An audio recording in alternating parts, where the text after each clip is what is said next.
Hi everyone, welcome back to our channel. ఇవాల్టి వీడియోలో మేమైతే మా బెటా ఫిష్కి అక్వేరియం ట్యాంక్ సెటప్ అయితే చేసాము. లేట్ చేయకుండా వీడియో అయితే స్టార్ట్ చేసేద్దాం. మేమైతే 1 feet అక్వేరియం ట్యాంక్ అయితే సెటప్ చేస్తున్నాం. ఫస్ట్ అయితే శాండ్ వేసేసాం. కానీ మా థాట్ ఏంటంటే బ్యాక్గ్రౌండ్లో మాకు బ్లాక్ కలర్ వినైల్ షీట్ అయితే వేయాలనుకున్నాం. సో శాండ్ అవి ఉండడం వల్ల మనం పర్ఫెక్ట్గా ఫిట్ అయితే చేయలేం ఆ షీట్ని.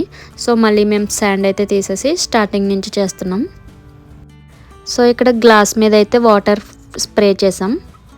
ఆ తర్వాత షీట్కున్న స్టిక్కర్ రిమూవ్ చేస్తూ పర్ఫెక్ట్గా ఇలా బబుల్స్ లేకుండా మనం ఫిట్ అయితే చేసుకోవాలి.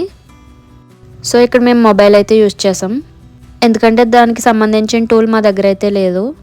సో మేము ఈ మొబైల్ యూజ్ చేసి దాని మీద ఉన్న వాటర్ ఏం లేకుండా బబుల్స్ అవి రాకుండా నీట్గా అయితే అంటించాం. ఈ షీట్ వచ్చేసి బయట అక్వేరియం షాప్లోనే తీసుకున్నాం. 100 రూపీస్ అయితే పడింది. మేము ఈ ట్యాంక్లో అయితే ప్లాంటెడ్ సెటప్ చేద్దాం అనుకున్నాం. మా థీమ్ ఏంటంటే ఫ్రంట్ శాండ్ అండ్ మధ్యలో రాక్స్ అండ్ బ్యాక్ సైడ్ వచ్చేసి సాయిల్ అనుకున్నాం. ఫస్ట్ మీరు సాయిల్ అండ్ శాండ్ తీసుకుంటారు కదా, వాటిని సపరేట్గా నీట్గా కడిగి క్లీన్ అయితే చేసుకోండి. ఒక 3-4 టైమ్స్ అయితే వాష్ చేయండి నీట్గా. ఎందుకంటే ఒకసారి వేసిన తర్వాత మళ్ళీ మనం సరిగ్గా క్లీన్ చేయకపోతే అందులో మనకి వాటర్లో డస్ట్లా అయితే కనిపిస్తుంది. ఇక్కడ చూస్తున్నారు కదా, మాకు ఎక్స్ట్రా షీట్ మిగిలింది. ఎడ్జ్లో పెట్టి నీట్గా కట్ చేస్తున్నాం. అసలు మేము ఈ షీట్ ఎందుకు ప్రిఫర్ చేసామంటే, మేము ఈ ట్యాంక్ సెటప్ చేస్తున్నది అయితే రెడ్ కలర్ బేటా కోసం. దాని కలర్ బాగా హైలైట్ అవ్వాలంటే బ్యాక్గ్రౌండ్ అయితే మనకి డార్క్ ఉంటే బాగుంటుంది. అందుకే మేము బ్లాక్ కలర్ అయితే చూస్ చేసుకున్నాం. మీకు కావాలంటే వేరే కూడా సెట్ చేసుకోవచ్చు. ఎక్కువ చాలామంది అయితే వైట్ అండ్ బ్లాక్ ప్రిఫర్ చేస్తారు. మేము అనుకున్న ప్లానింగ్ అయితే ఈ బ్లాక్ షీట్ పర్ఫెక్ట్గా ఉంటుంది. అందుకే మేము ఇంకా దీన్ని అయితే ప్రిఫర్ చేస్తున్నాం. మేము చేసిన సెటప్ అయితే ఇలా వచ్చింది. గ్లాస్ నీట్గా క్లీన్ చేసుకోవాలి ఫస్ట్ మనం. మేము యాక్చువల్లీ ప్లాంటెడ్ సెటప్ చేయాలనుకున్నాం కదా, సో బ్యాక్ సైడ్ మాకు అన్ని ప్లాంట్స్ ఉండాలన్నట్టు. సో సాయిల్ వేస్ట్ అవ్వకుండా రాక్స్ వచ్చేసి మేము శాండ్ మీద అయితే పెట్టాము. సాయిల్ శాండ్ మీదకి రాకుండా ఇక్కడ మేము చిన్న రాక్స్ కూడా తీసుకున్నాం. ఇక్కడ చూడండి, ఈ రాక్స్ అన్నీ కూడా మేము అక్వేరియం షాప్లోనే తీసుకున్నాం. మీరు ఫస్ట్ ఒక థీమ్ అనుకున్నాక ఆ థీమ్కి రిలేటెడ్ మీకు ఏ కలర్ కావాలి, రాక్ ఏ కలర్లో ఉండాలి, అసలు ఏ టైప్ ఆఫ్ రాక్ కావాలి, ఇవన్నీ కూడా మీరు అక్వేరియం షాప్కి వెళ్తే మంచిగా చూస్ చేసుకోవచ్చు.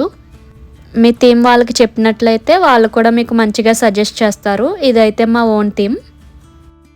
మేమైతే ఇది మా ఫస్ట్ సెటప్ కదా, మేము అంతగా ఏం ఆలోచించుకోలేదు. అక్కడికి వెళ్ళి ఏం కావాలంటే అవి తెచ్చుకున్నాము. ఇంటికి వచ్చిన తర్వాత తెచ్చుకున్న వాటిని ఎలా సెటప్ చేయాలన్నట్టు చూసాము. అన్ని విధాలుగా రాక్స్ అవి మార్చి సెటప్ అయితే ట్రై చేసాం. ఫైనల్గా మాకు ఇది నచ్చింది. వాటర్ వేసే ముందు సాయిల్ శాండ్ కలవకుండా ఇలా హ్యాండ్ కానీ కవర్ కానీ అడ్డుపెట్టి దాని మీద అయితే వేయండి. ఫైనల్గా మేము అనుకున్న థీమ్ అయితే మాకు ఇలా వచ్చింది. ఈ బీటా ఫిష్కి అయితే మేము స్టార్టింగ్లో 4 inches లైట్తో ఉండి ట్యాంక్ అయితే తీసుకున్నాం. అదైతే దానికి సరిపోలేదు అనిపించింది కొన్ని రోజులకి. ఫైనల్గా దీన్ని హ్యాపీగా ఉంచడం కోసం మేమైతే ఈ 1 feet ట్యాంక్ అయితే సెటప్ చేసాము. చూసారు కదా, చాలా హ్యాపీగా అయితే తిరిగేస్తుంది ఇది. పాత ట్యాంక్ అయితే ఫిల్టర్ పెట్టుకోవడానికి కూడా లేదు. ఈ ట్యాంక్కి హ్యాంగింగ్ ఫిల్టర్ అయితే సెట్ చేసాము. మీకు కనిపిస్తుంది కదా, ఇక్కడ ఈ లైట్ అయితే పాత ట్యాంక్ లైట్నే వాడుతున్నాము. మనం కలర్స్ చేంజ్ చేసుకునే ఆప్షన్ కూడా ఉంది. కానీ మేము అనుకున్నది అయితే ప్లాంటెడ్ అక్వేరియం సెటప్ కదా, సో ఈ లైట్ అయితే సరిపోదు. అందుకు మేము దీనికోసం 8 watt లైట్ అయితే తీసుకున్నాం. Neo Helios company. ఇక్కడ చూస్తున్నారు కదా డిఫరెన్స్, ఇది కొత్త లైట్. చాలా డిఫరెన్స్ అయితే కనిపిస్తుంది మీకు. ఇంకా ప్లాంటెడ్ సెటప్కి అయితే ఇది మంచిగా యూజ్ అవుతుంది.